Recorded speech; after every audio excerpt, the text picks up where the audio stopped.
Bonjour, je suis heureuse dans cette vidéo de vous donner un aperçu de notre rapport d'activité 2019 et d'évoquer les perspectives 2020. On peut penser qu'il est difficile de se réjouir de ce qui a été accompli l'an dernier, par nos clients, par notre équipe, sans penser avec anxiété aux conséquences que la crise actuelle aura sur les plus précarisés d'entre nous et les petites entreprises. Et pourtant, se réjouir et garder espoir est de notre devoir de citoyen et d'organisme financier à finalité sociale. Et quand on regarde dans le rétroviseur, on peut être fier de cette année riche en accomplissements.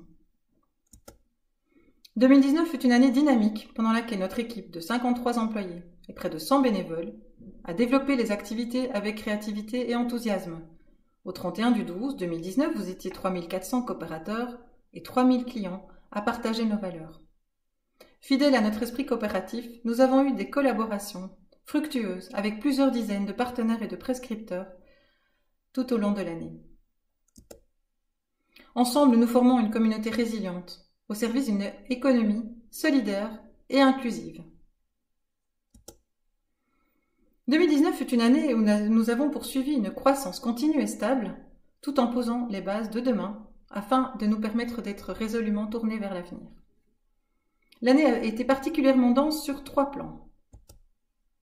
Tout d'abord, je peux avec fierté annoncer qu'une fois encore le rendement social de notre épargne des coopérateurs a atteint 100%. Le volume de notre portefeuille crédit a augmenté de 10% par rapport à 2018. Et parmi celui-ci, les microcrédits représentent 23% du montant total des crédits en cours, dans un contexte où les subventions sont non indexées, voire à la baisse. Cette activité à forte plus-value sociale, essentielle pour nos bénéficiaires, n'est possible qu'en équilibre avec une croissance de l'activité de financement des associations et des entreprises d'économie sociale. Notre pôle accompagnement a quant à lui permis à des centaines de porteurs de projets d'entreprise d'avancer dans leur démarche de création, de professionnalisation, voire de réorientation de projets.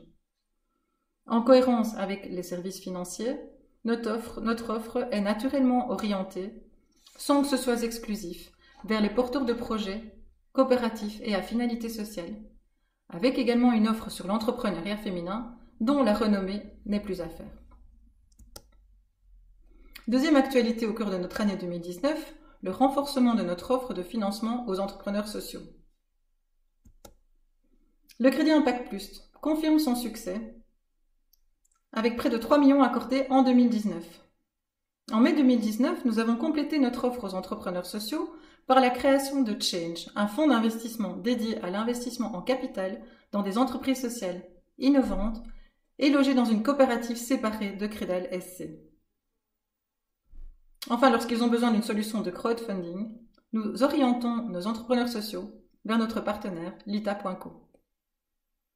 Pour faciliter la vie des entreprises sociales dans leur recherche de financement, nous avons créé Solifin, un réseau qui regroupe les acteurs belges de la finance à impact, dont nous sommes un des membres fondateurs. Troisième point fort de notre année 2019, la poursuite de nos projets d'innovation. Parce que l'innovation a toujours été dans notre ADN. Au travers de projets d'animation économique, mandatés par des pouvoirs publics, régionaux ou locaux, ou aux côtés de partenaires privés, nous tentons de défricher de nouveaux modes pour entreprendre, pour consommer, pour nous loger.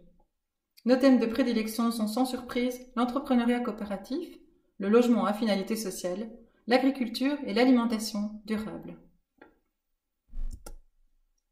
L'année 2020 s'annonçait sous les meilleurs auspices. C'était sans compter sur cette terrible crise qui a paralysé le pays entier. Une réflexion stratégique avait été entamée en mai 2019 et la première phase se termine ici en mai 2020. Elle a été réalisée en intelligence collective avec l'équipe, les administrateurs et des interviews d'un échantillon significatif de toutes nos parties prenantes. Elle ne pouvait pas mieux tomber. Les axes stratégiques prioritaires qui s'en sont dégagés nous permettront d'être un acteur en ordre de bataille et de premier plan pour la transformation vers une société plus inclusive et durable, telle que chacun l'appelle de ses vœux. Parmi les lignes de force de ce plan, nous avons misé sur un renforcement de nos fonds propres, tant du point de vue des placements de nos coopérateurs que d'une augmentation de nos revenus propres, l'amélioration de notre offre de services en travaillant sur les processus opérationnels et la digitalisation, en gardant au centre évidemment notre la réflexion sur notre finalité sociale et l'accessibilité de nos clients. Un travail sur la mission, vision et valeurs du groupe, sur lequel aligner notre portefeuille d'activités et notre politique d'innovation. Ce travail, qui s'étalera sur les 4 prochaines années, nous permettra de remplir nos missions avec plus d'impact, une capacité de résilience renforcée, une équipe mûre, alignée sur la ligne de départ et prête à avancer collectivement. Enfin, nous voulons continuer de nous inscrire dans un écosystème au service d'une société plus inclusive et durable, en nouant des partenariats publics et privés et en réunissant autour de nous une communauté davantage plus grande d'investisseurs solidaires qui souhaitent donner du sens à leur placement. Ensemble, nous vous proposons de former une communauté qui s'engage pour impacter positivement le monde. J'espère que cet aperçu vous donnera envie d'en savoir plus. N'hésitez pas surtout à aller consulter notre rapport d'activité, il est en ligne. Vous y trouverez une foule d'informations. Au nom de nos clients et de toute l'équipe, je vous remercie pour votre engagement et pour votre conviction. Et j'espère vous retrouver très vite dans un événement festif dès que les conditions sanitaires nous permettront.